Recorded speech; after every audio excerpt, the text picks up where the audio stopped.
Tonight on CBC Vancouver News. This is about keeping people safe. After the deadly attack at Vancouver's Lapu Lapu Day Festival, a new report recommends better support for people who organize community events. Plus, as someone who's a pedestrian and walks around, some of these cars go pretty fast, so I wouldn't mind a little bit slower. Attention drivers, Vancouver Council votes to lower speed limits in parts of the city. And oh my God. I've never seen anything like that. catching the ghost. BC fishermen land a mammoth sturgeon in the Fraser that their guide has never hooked. This is CBC Vancouver News.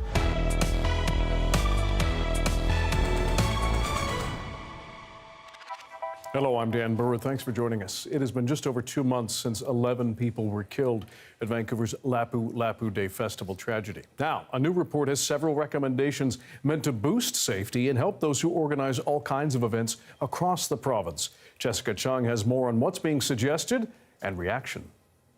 A memorial commemorating one of BC's worst tragedies more than 2 months after a car rammed into a crowd at Vancouver's Lapu Lapu Day Festival. 11 people were killed, dozens more injured. Now, a report aimed at preventing a similar tragedy. This is a strong foundation for what's to come. It makes 6 recommendations, including risk assessments, creating a province-wide hub for planning and training, and more grants to offset the cost of security. And we accept the intent of the recommendations. And we're working through them to determine how best we can implement them with our partners. Vancouver holds more than 2,000 public events every year, most without issue, according to the province. These 6 crucial points for entrance the festival. The Chinatown Festival is expecting to welcome thousands of people this weekend. The event organizer says she welcomes the new recommendations, but paying more for security may mean cuts elsewhere. We need to, spend more to make sure that we will providing the best scenario and the best possible safety environment for our visitor. The team behind the report consulted a number of players, including police and municipalities. But Filipino BC, which organized Lapu Lapu Day, says they weren't among them. And Vancouver's mayor also says the city wasn't consulted in a meaningful way. It would have been great if the time and effort that was spent on this report was spent on the root cause, which is mental health. The mental state of the accused in the Lapu Lapu Day tragedy will be the subject of a hearing this month. 30-year-old Adam Kaiji Low is facing 8 counts of murder. In spite of that horrific day, festival organizers are determined to bring people together this summer. Jessica Chung, CBC News, Vancouver. If you are driving in Vancouver, you're going to have to take it a little bit slower. Council has voted to lower speed limits in parts of the city. And as Maurice Katz reports, it's changing more rules to try to make the streets safer. In a unanimous decision, City Council approved the Safer, Slower Streets recommendations. That includes reducing the speed limit on all minor streets in Vancouver to 30 kilometers an hour. We're asking people what they think about those changes. I know a lot of people like to drive faster nowadays, but you'll get to your destination a little bit slower, but I think it's kind of beneficial to have those slower areas just to make it a little bit more safer. I think it's not the worst idea. As someone who's a pedestrian and walks around, some of these cars go pretty fast, so I wouldn't mind a little bit slower. Definitely agree with that, to slow down, and I'm sure that there can be a bit of an impact when speed is involved. 30 is definitely a good number, I feel like, because it's fast enough, and you don't have to go that fast on a side street anyways. Hey, how's it going? The mayor says the data they were presented with was clear. Getting hit by a car at 50 kilometers versus 30 kilometers, the stats are just overwhelmingly positive. Additionally, 25 neighborhoods will be the first to see what the city is calling slow zones. Signs will be posted at the main entry points, alerting drivers to the lower speed. One of the main talking points during the vote was enforcement, but Councillor Dominato says that's not the main goal. Well, I think really the intention here is to shift driver culture, about changing behavior, and by, first of all, this first step of saying all of our minor streets are going to be 30 kilometers an hour, that's a signal to the public and to our motorists, but we want you to slow down. We want to be more mindful of our pedestrians, of our children, or elderly persons who are walking or cycling or scootering. The new rules also fast-track speed bumps, now allowed without requiring consultation. The city says this will help enforce the new limit even in areas where police presence is limited. In other cities like London, similar changes have led to results. Collisions dropped by 42% after vehicles slowed down. The city says staff will start to implement these changes as soon as possible and that new signs will roll out in phases throughout the city. Maurice Katz, CBC News, Vancouver. A neighborhood in East Vancouver is set to transform in a big way over the next few decades. The city has approved a plan to boost housing and jobs, among other things, in and around the Rupert and Renfrew SkyTrain stations. Our Michelle Morton has more. It's a great neighborhood, and so I'm supportive of density. That's exactly what's set to happen to this busy area of East Vancouver. City councillors have voted unanimously to greenlight the Rupert and Renfrew area plan after gathering feedback since 2022. It is home to 75% of the population, as it is a visible minority. And that's really unique in Vancouver. It's one of the highest proportions of any neighborhood in Vancouver. Staff say the plan includes more housing, high-rise buildings up to 45 stories, as well as multiplexes. Also in the design, business and public spaces, and flood risk management for a nearby stream. High-density housing, up to 10,000 new homes in that area, job space in that area for 8,000 permanent jobs, as well as good environmental outcomes, including daylighting and restoring Still Creek, one of the last salmon-bearing streams in Vancouver.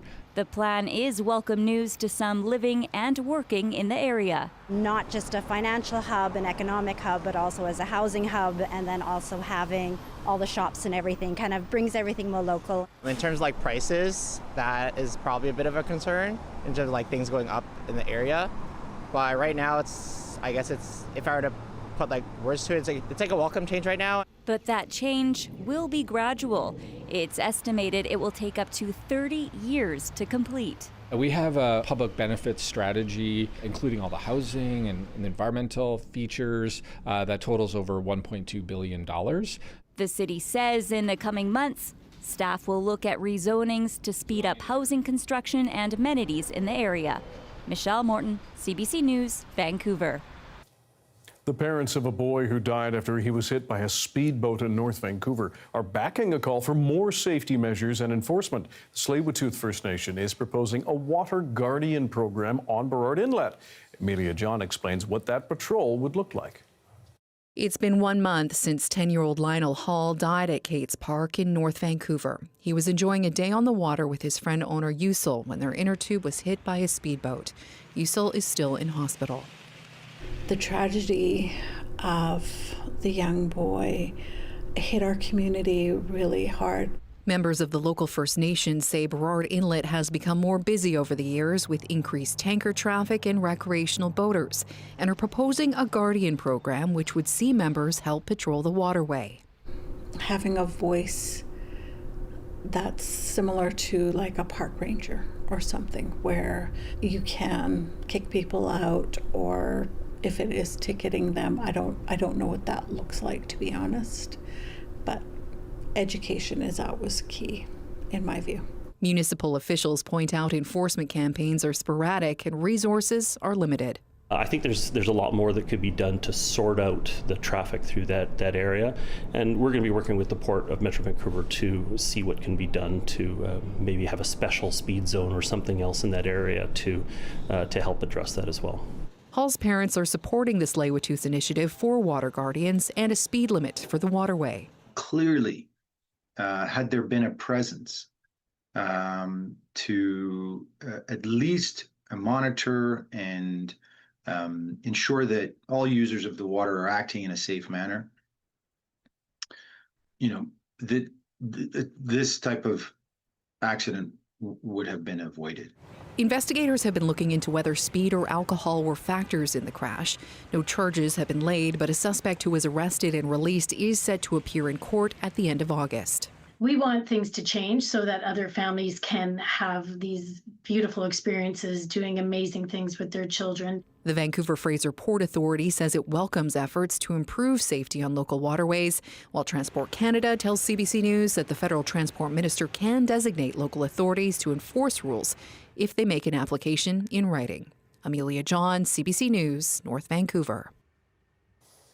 The Vancouver Art Gallery says it is cutting 30% of its workforce and programming to try to balance its budget. Leaders say 34 employees are leaving, 16 having accepted voluntary departure incentives last month.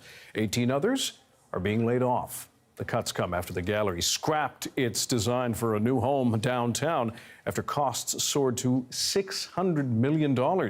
Interim co-CEO Eva Raspini says the gallery hopes to meet a balanced budget of $16 million this fiscal year compared to the $22 million it ended up spending during the last financial year.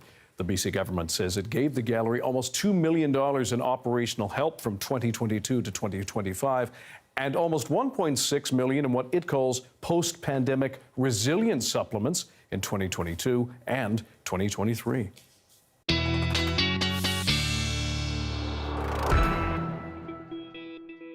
Darius Madavi is here with our first glance at the weather. A bit of a shifting day today, I would say. I would say so. I mean, we had some blue skies towards the end of the day, but at the beginning, definitely saw some heavy downpours, especially in those overnight hours. A few people getting drenched here in Metro Vancouver as they were on their way to work. And it wasn't just confined to here on the coast. In the interior, we also saw plenty of showers and cloud rolling through. And actually, we have some video from Revelstoke this morning where they had definitely a few showers that turned into a few local downpours and then back into showers. And that will likely continue as we head into the overnight hours because we have seen, of course, Environment Canada issue that weather statement across parts of the North Thompson, South Thompson, and some of the southeast around Revelstoke, warning of that heavy rain that we saw just associated with those thunderstorms that were rolling through. Just a few local downpours. Now, as we head into the rest of the week, that is not expected to be as much of a concern. A few localized thunderstorms are still possible in the days ahead, but temperatures are going to start rising once again. We're going to dry out again, which is why you can expect that fire danger in the south that has been suppressed by that rain and cooler temperatures that we got today to start to come back up. In terms of the drought situation, remains to be seen whether that rain that we saw in the south will help with that, but we should get an update on that tomorrow, so hopefully getting a little bit of good news there. And then, of course, the last thing I wanted to mention is that if we zoom in here to the Fraser Canyon, the Eisman Creek fire has been downgraded from out of control to being held, and it is no longer a wildfire of note. Okay, that is good news. Darius, thanks very much. Thank you. Well, speaking of rain, the precipitation did not dampen the music at our nooner on this Wednesday. Group Fox Rhea took the stage here at CBC Vancouver. Have a listen.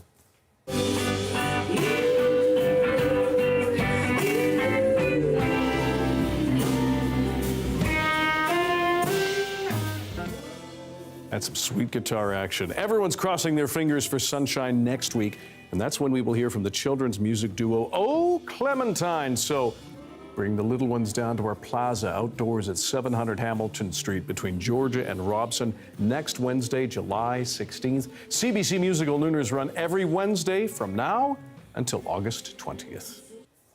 A BC mayor was one of two Canadians surprised to find themselves mentioned on Jeopardy. Surrey Mayor Brenda Locke, along with Winnipeg Mayor Scott Gillingham, were referenced in the game show on Tuesday night. They even happened to stump the contestants. Have a listen. I'll take that's honorific for 400. A couple weeks ago, my office got an email that we thought at first was maybe a spam email. It was from the Jeopardy show. That was going to be a clue. One of our staff got a phone call saying that I was going to be part of a Jeopardy question. And I was totally surprised. I guess I didn't know why they thought it was a great question, but obviously it was because the people couldn't even get it right. I didn't expect Americans would understand local government in Canada. In one way, it's kind of fun to stump those, smart contestants. What is MP? No, I'm sorry. What is minister? No, that's not right either. I never, in my wildest dreams, would have imagined that my name would appear on Jeopardy. Some people say, that's it. I've reached my high water mark in life. I'm very grateful they chose Scott and I. Maybe Canada better look out. Winnipeg and Surrey are on the map. Anytime, you get any Canadian city mentioned on a show, it's good for all of us. I'm not going to lie. It's a pretty cool thing. He is a leading voice in the fight against climate change, but broadcaster David Suzuki surprised many this week, arguing it is now too late to reverse course. More from the decades-old BC environmentalist next.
A group of fishermen in BC's interior are still raving about what they reeled in recently.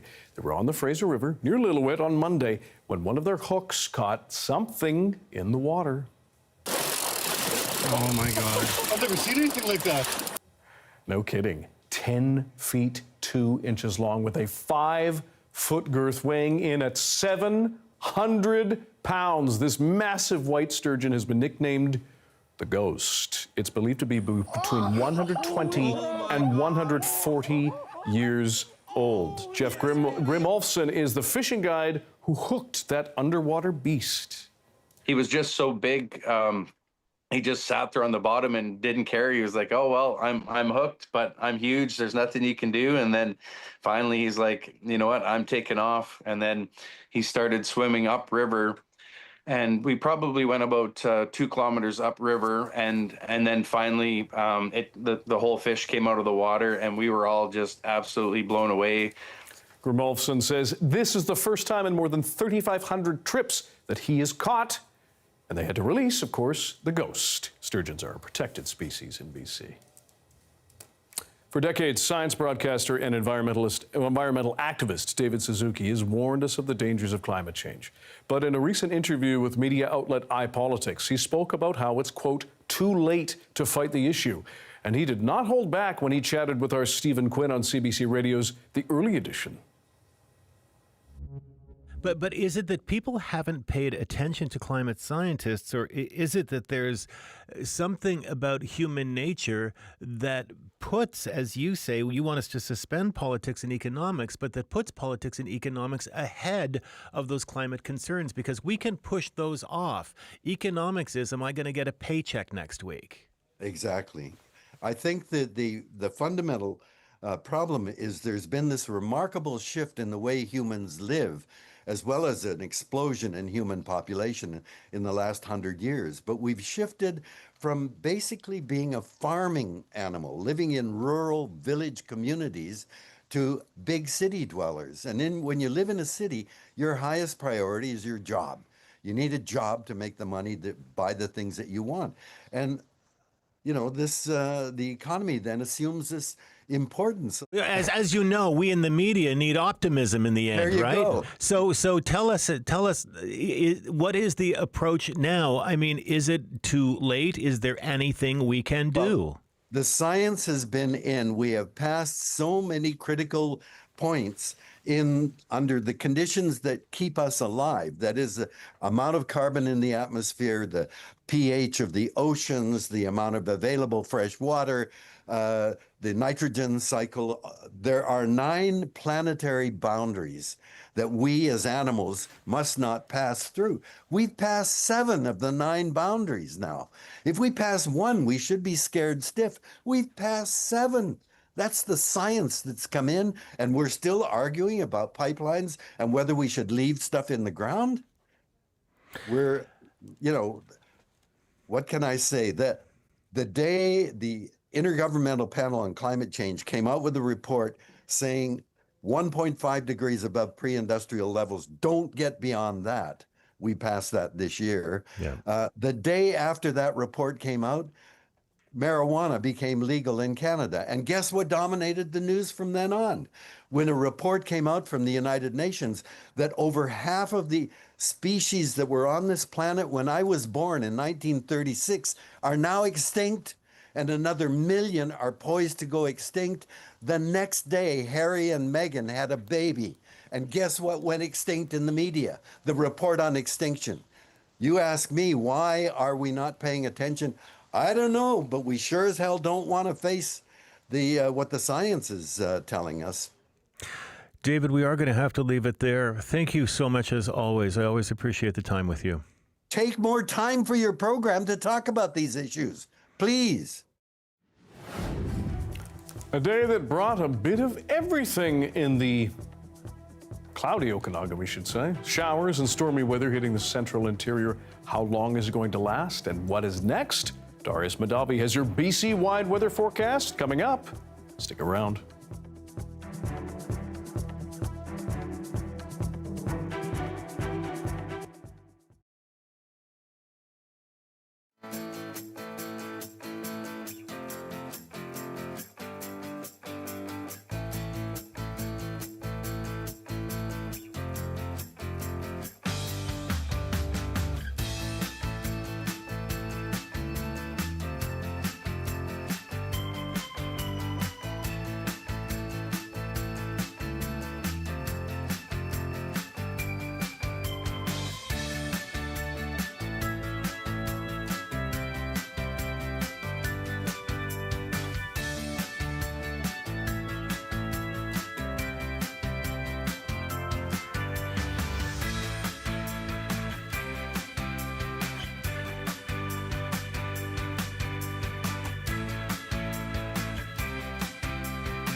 It was a frightening situation for a BC wildfire fighter working in the northern part of our province on Friday. The wildfire service says a grizzly bear bit and scratched him while he was working on the Summit Lake blaze near Fort Nelson. The firefighter was scouting ahead when he startled a mother grizzly and her 2 cubs. The bear charged and attacked. He fought back using a hand tool and called for help. Crew members then, who were nearby, ran to the scene with running chainsaws and scared the bear off. The member was airlifted to hospital with minor injuries and has been released.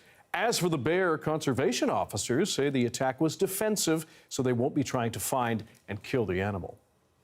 Now, while grizzly and more generally bear attacks are rare in our province, it's always good to know how to deal with bears when in the backcountry. To that, we go to Kim Titchener. She's the founder of the wildlife training company Bear Safety and More, based out of Alberta. Kim, we appreciate your time. First up, when you're training people who are working and traveling in, first of all, in grizzly bear country, what are some of those must-haves you tell them?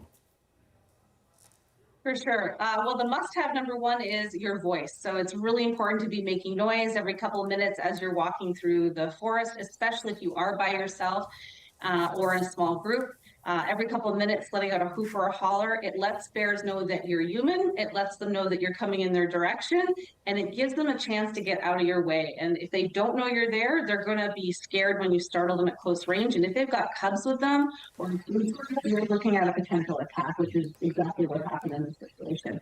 Second to that is always looking for signs of bear activity. Are there tracks? Are there scaps? So poops, animal poops on the ground. Are there any signs of like diggings, overturned rocks and logs? If you see or smell a dead animal, you want to back away, leave the area.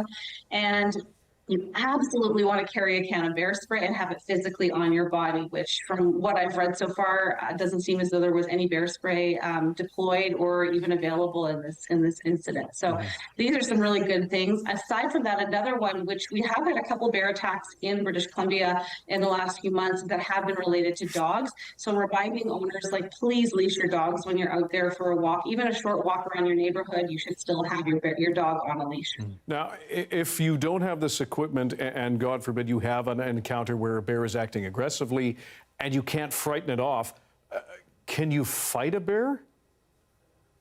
That's a great question. So there are 2 main types of attacks that we see in encounters. So a lot of the cases where people have encounters with black bears and grizzly bears, they surprise them at close range, or the bear has a cub with them, or a few cubs, or sometimes even a food source.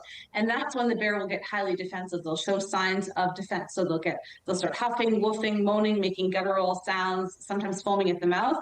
In this case, this was a grizzly bear with cubs. She became defensive, and she decided to charge at the man. So your response is actually to be much more quiet, back away, give the animal some space, and not make loud noises. And if you have bear spray, pull it out and use it if the bear comes towards you. Unfortunately, in this case, the person, by the sounds of it, made a lot of noise. Other people came running and made a ton of noise and were very aggressive towards the animal. You never fight back in a defensive encounter like this. You drop to the ground and you play dead. You put your hands around the back of your neck, try to shove your face into the ground as much as you can to protect your airways and, of course, your cardiac arteries and your organs. Stay in your stomach. Be quiet. Don't move around. This is why bear safety training is important, because if you do the wrong behavior, you're going to get yourself injured, which is what happened in this case. You're going to get yourself potentially even severely mauled or killed.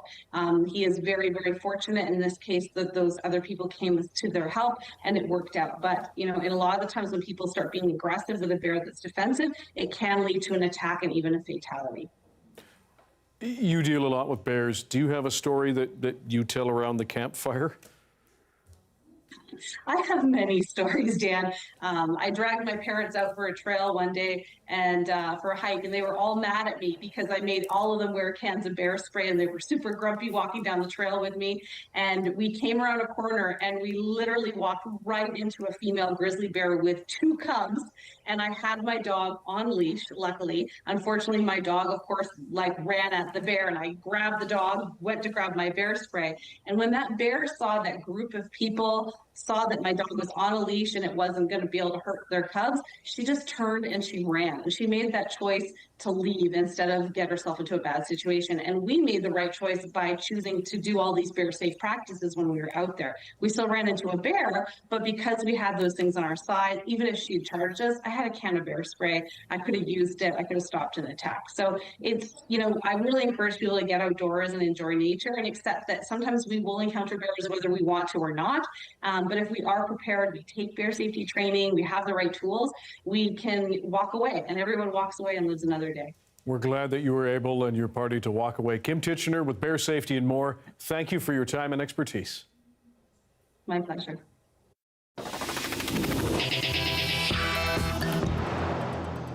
International student enrollment is down significantly across Canada, and newly released data shows the domino effect that is having on colleges in Ontario. The drop has prompted one of the largest layoffs in that province's history. Deanna Sumanak-Johnson now on the extent of the cuts. Layoffs at Ontario colleges are a crisis, with 10,000 people having lost or about to lose their jobs. But it's a crisis not a lot of Canadians know a whole lot about. That is according to the union representing many of those college workers. Now, the direct cause of these layoffs is the cap on international students, which caused massive budgetary shortfalls for colleges. But the union lays the blame squarely at the government of Doug Ford and its underfunding of institutions. This government will tell you that they're making, quote, historic investments and move a little money here or there just to look good. All the while, our funding for our colleges is at the lowest rate in Canada. It's 56% of the national average. And they just announced that they're cutting another $1.4 billion from the system over the next few years. Now, experts say this crisis was long in coming and almost inevitable, given that Ontario has the lowest per student funding of all the provinces and that it's also had a long-standing tuition freeze for domestic Canadian students. The amount of money that colleges are taking in per domestic student, that's fallen by about 25% over the last 8 to 12 years. That's a lot of money to be lost. In an email to CBC News, the Ontario government said it categorically rejects the claims made by the union. It said it actually added money to the annual budget for colleges and that the blame for this situation rests with the federal government and its cap on international students. Either way, experts say that the current crisis in the Ontario college sector is far from over, that more programs will likely fold even for domestic students, and Ontario is not the only province going through this problem right now. Nova Scotia and British Columbia are experiencing similar challenges with many layoffs in the college sector. Deanna Sumanak-Johnson, CBC News, Toronto. The deadly floods in Texas have shone light on a town that had what other towns did not, a warning siren system. The CBC's Katie Nicholson went to Comfort, Texas to learn how it worked. This is the Comfort, Texas fire station, and it's been getting a lot of attention because it has a flood siren that goes off in two parts of the town to alert people when it is that they may need to evacuate. And it went off on the 4th of July. It works like this. They have a gauge in the water that they monitor, and they were watching those water flows on the 4th of July.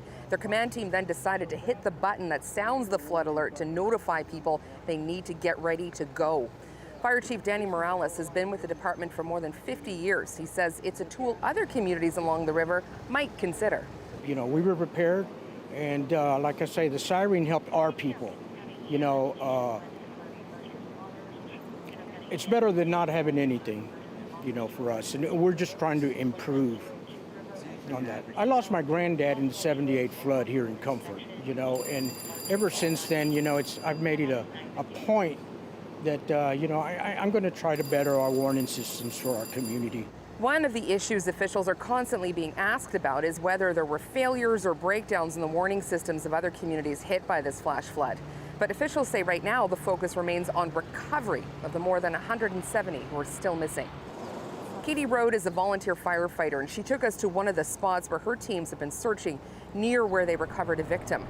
She's also a pastor and spoke about how difficult it was for searchers to learn how many are still unaccounted for. There's a line in the funeral prayer where we say that God makes holy the resting places of all of God's people. And if you think about it that way, this entire river has become a very holy place because this is a resting place for a lot of God's people. So that's been in my mind. The governor has vowed that they won't stop the recovery efforts until every one of the missing has been found.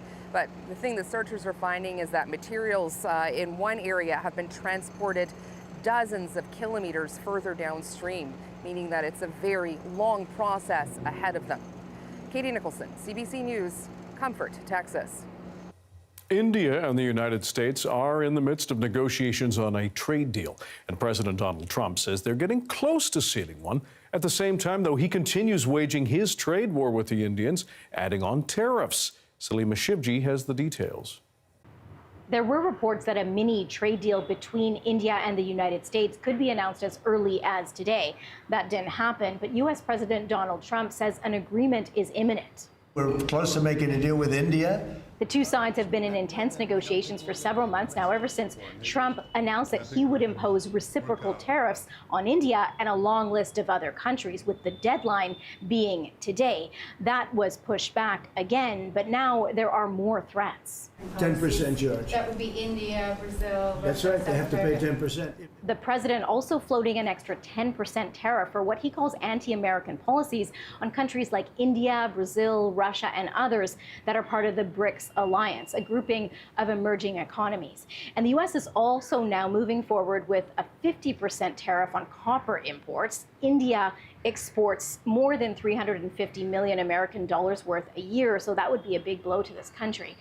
India, in all of this, is trying to balance its role in the BRICS alliance with its strengthening trade with the West. That has always been a delicate act. Now, even with Donald Trump's continuous back and forth on tariffs, experts do believe that the Indian side, the negotiators here, feel that they are quite confident that they can get a mini deal signed, with the larger sticking points left to a more comprehensive trade agreement that will be to come.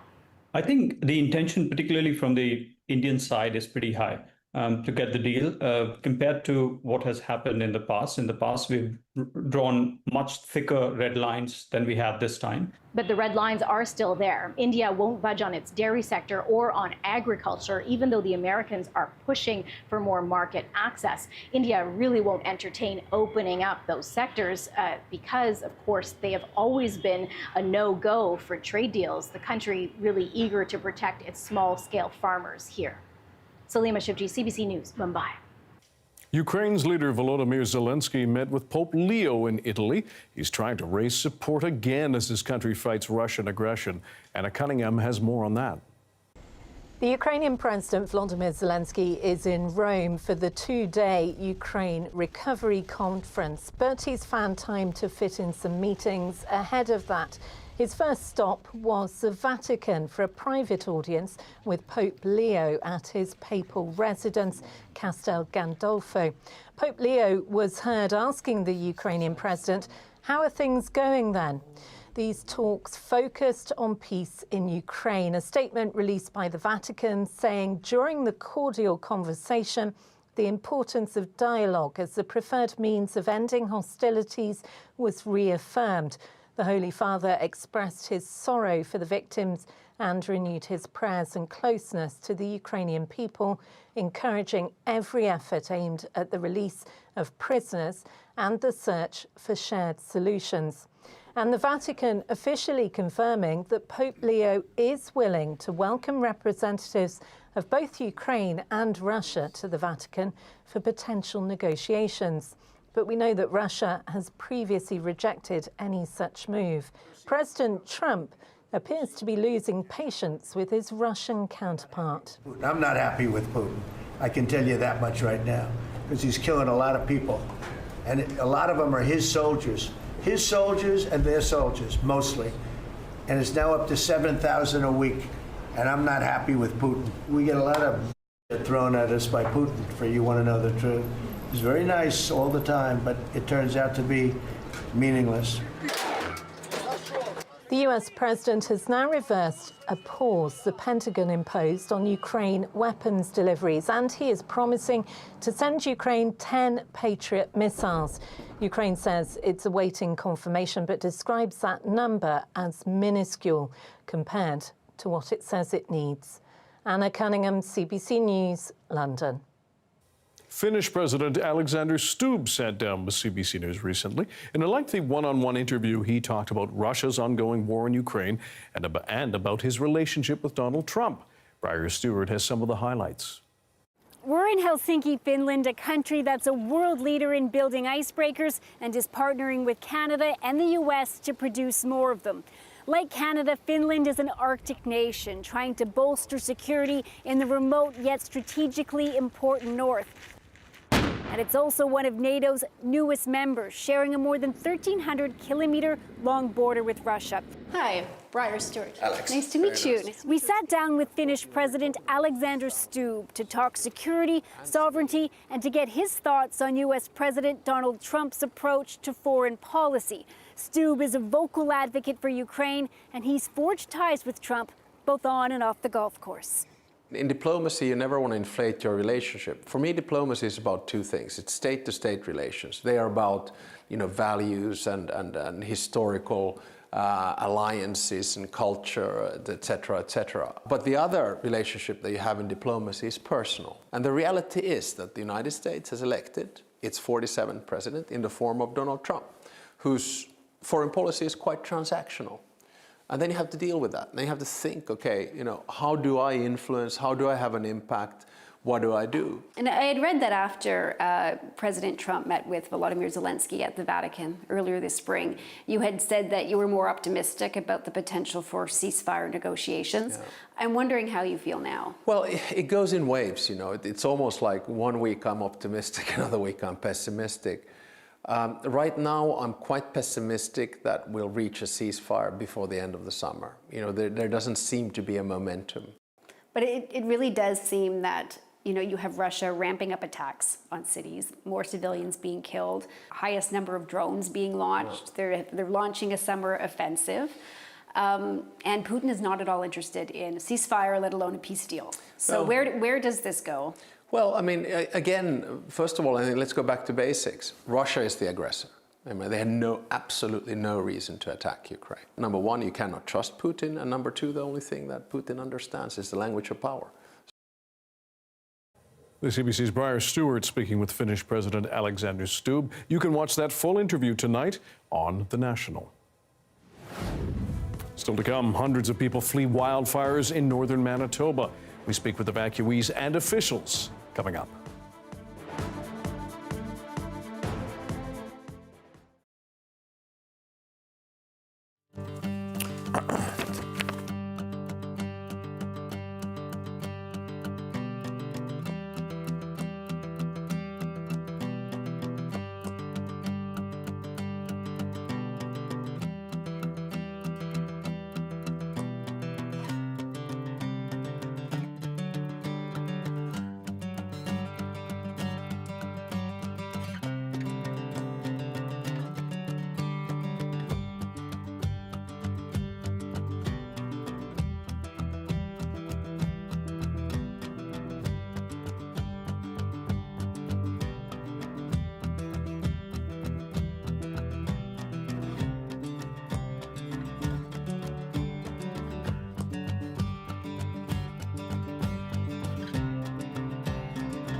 In northern Manitoba, thousands are on the move tonight, facing yet another wave of wildfire evacuations.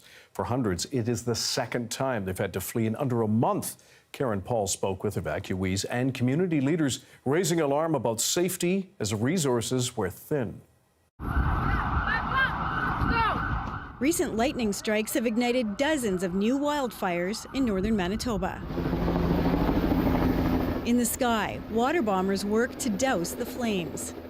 On the ground, firefighters probe for hot spots and create fire breaks. The air full of the sound of generators and thick with smoke. Major hubs, like Thompson, under states of emergency. People told to pack their bags. The town of Lynn Lake under a mandatory evacuation order. 350 residents making the roughly 1,000-kilometer journey south. Plane was scary. It was my first time on a plane. Lynn Lake it's burning. 17-year-old Braden Skomorowski has left his home for the second time. His dad stayed behind to battle 2 fires threatening his town. We just got done a 25-day evacuation in Thompson, and not even a week, we had to get sent out again. In Nisicawisa Cree Nation, 300 medically vulnerable people, elders, and children are waiting to be evacuated. But the province says hotel rooms and personal care beds are limited. It means some evacuees may need to go to temporary congregate shelters, like this one at an indoor soccer field. First Nations leaders say that's not acceptable. We don't want to be sending our people to have to sleep on floors and cots. The soccer fields are really, especially with their health conditions, right? Chris Pascoe and his team are studying the impacts of wildfire smoke on human health. You can't escape that wildfire smoke, and you're right at the source. At the very least, providing primary mitigation things, so N95 masks and filtration systems to try to make it as safe as you can. The focus, getting people to safety, out of the path of the wildfires, and protecting their communities so they have homes to return to. Karen Pauls, CBC News, Winnipeg.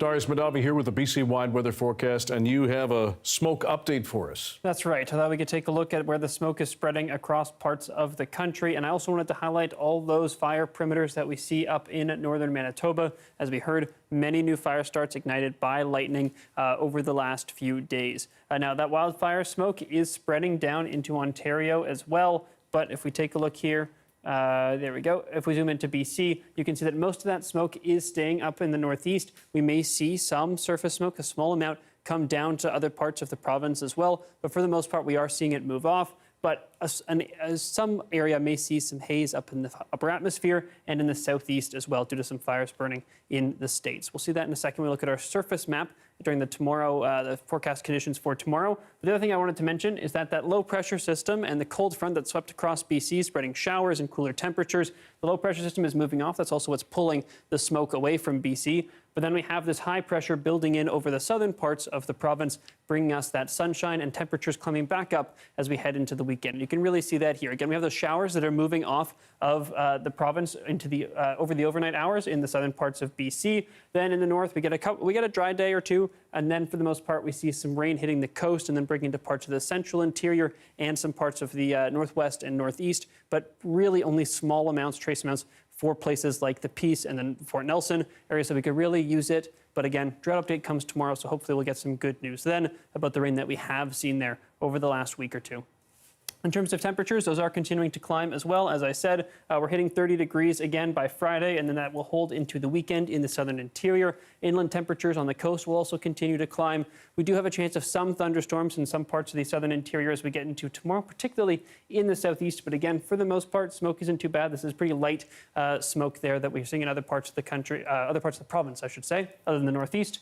And clearing up tomorrow, Dan, and then the sun is out. Temperatures at a few degrees for inland and a few more for the humidity. Okay, good to know. Thanks, Darius. Thank you.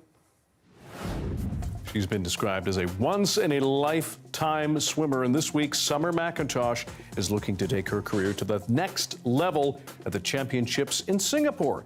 How the athlete is inspiring a new generation of pool-goers. Stick around.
Hi, I'm Amy Bell, and here's what's in your CBC inbox. Did you hear? CBC Musical Nooners are back. Free concerts Wednesdays at noon at the CBC Outdoor Plaza. To see who's playing this week, head to cbc.ca/musical nooners and experience culture and flavors from around the world at the Surrey Fusion Festival, July 19th and 20th. Make sure to stop by the CBC tent to play games and win prizes. Details at surreyfusionfestival.ca. After breaking 3 world records last month, Canada's Summer McIntosh is now eyeing her next challenge to try to break her own record. The 18-year-old spoke with reporters ahead of the World Swimming Championships in Singapore. Kayla Hounsell has those details. 3 world records. Take a deep breath, Summer. This is your moment. It is the moment when Canadian swimming sensation Summer McIntosh made history yet again and raised the bar for the World Championships set to begin this Friday in Singapore. I'm just excited to see how I manage doing 5 events, which I've never done before on the world level. She destroys it again!